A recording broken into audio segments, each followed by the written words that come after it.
Greetings everyone. Today we're going to explore graphing quadratics in intercept form.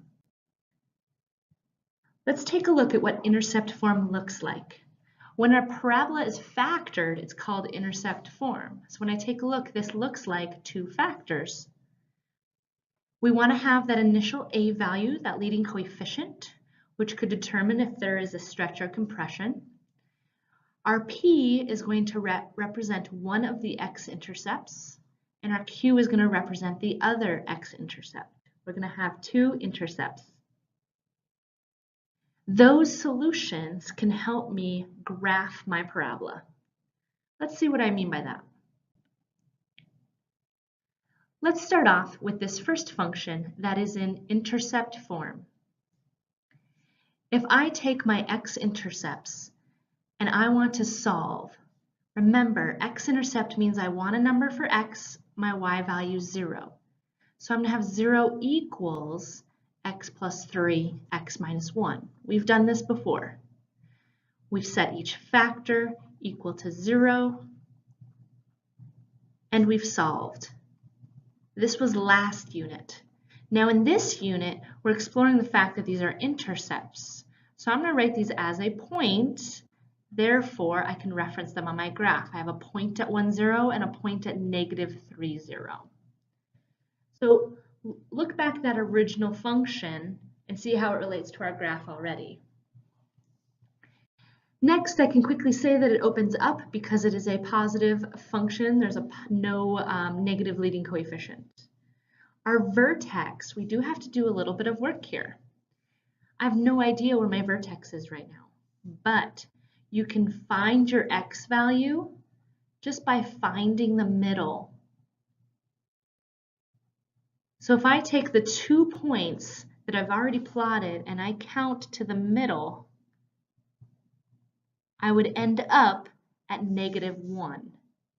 So negative 1 is the x value of my vertex.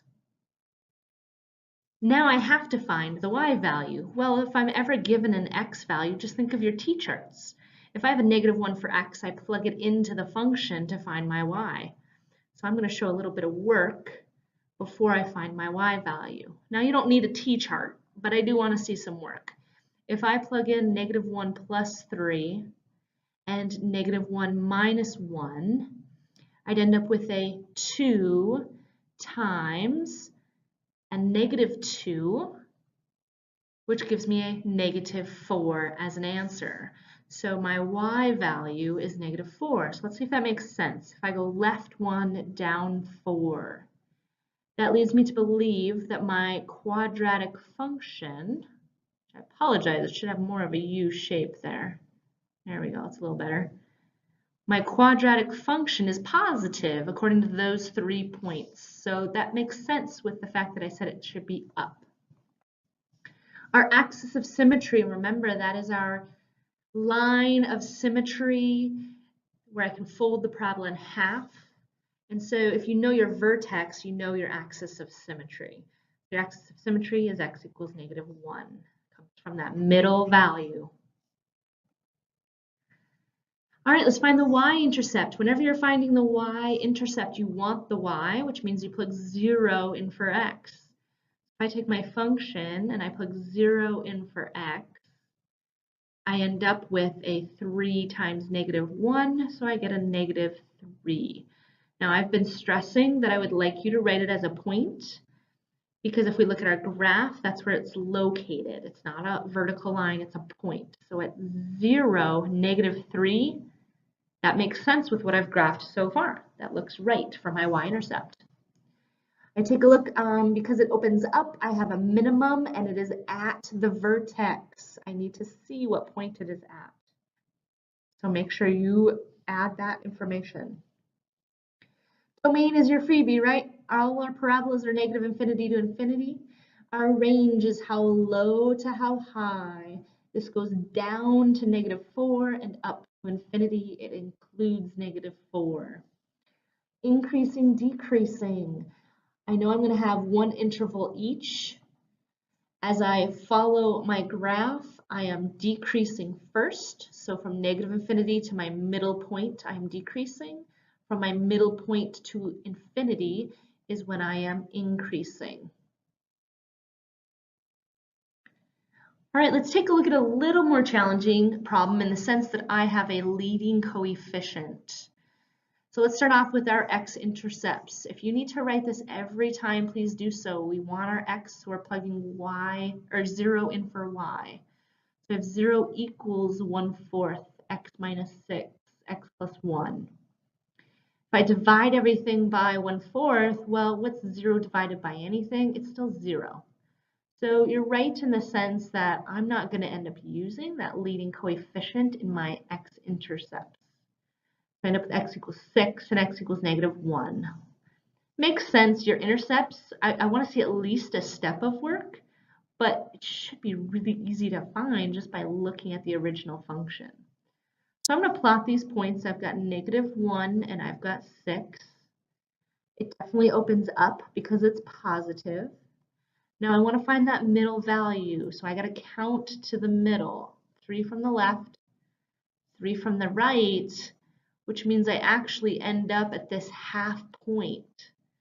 So my axis of symmetry I already know is 2.5, or you could write it as 5/2.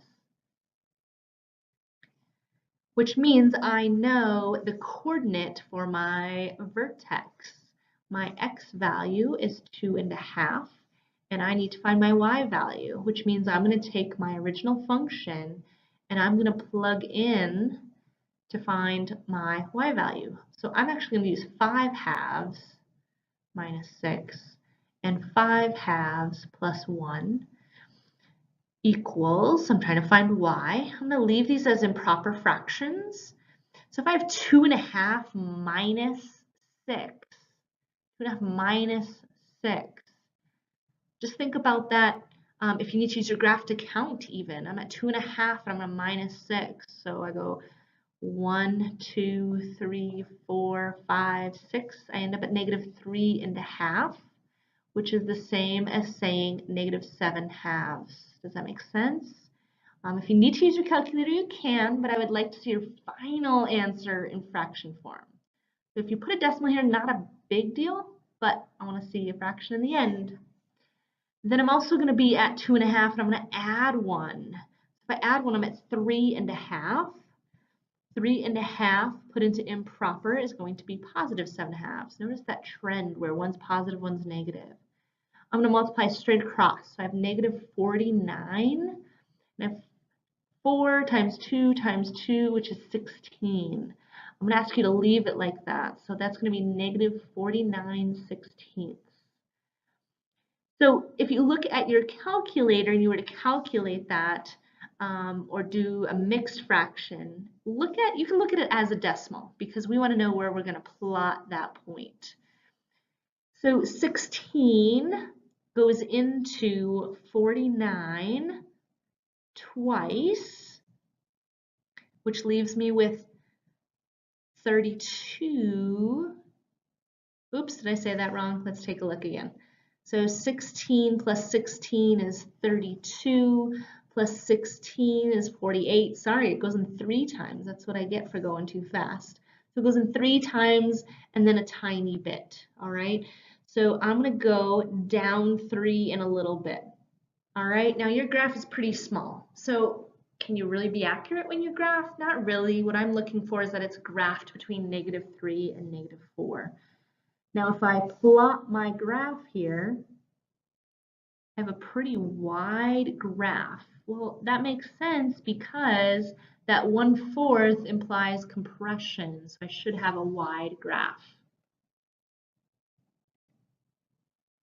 Let's answer a few more questions here. We've got our y-intercept. If I want to know my y, that means I plug 0 in for x. So I'm going to have 0 minus 6. I'm going to have 0 plus 1. I'm trying to find my y value. So 1/4.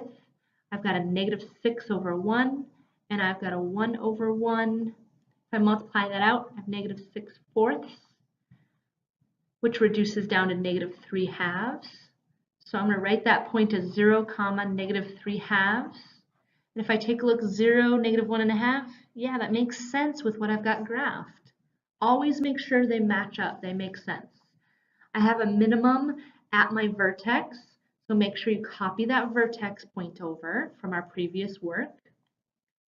Domain, I have my freebie domain of forever left, forever right. My range, again, how low to how high. It goes down to that crazy fraction that we had, all the way up to infinity. So make sure you carry over that fraction. Increasing, decreasing. I know I'm going to have one of each. If I take a look from left to right, I am decreasing.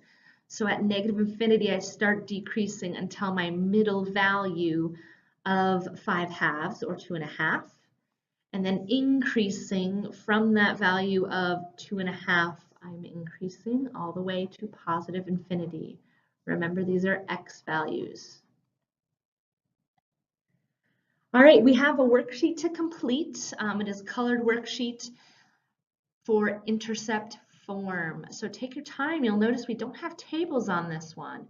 The key thing is you really need to plot your two intercepts. Then from there, you're going to find your middle point, which is going to be your x value. Use that x value to find the rest of your vertex. And then the rest of the key features you find as you normally would. You're going to solve them accordingly. If you have any questions, make sure you let me know.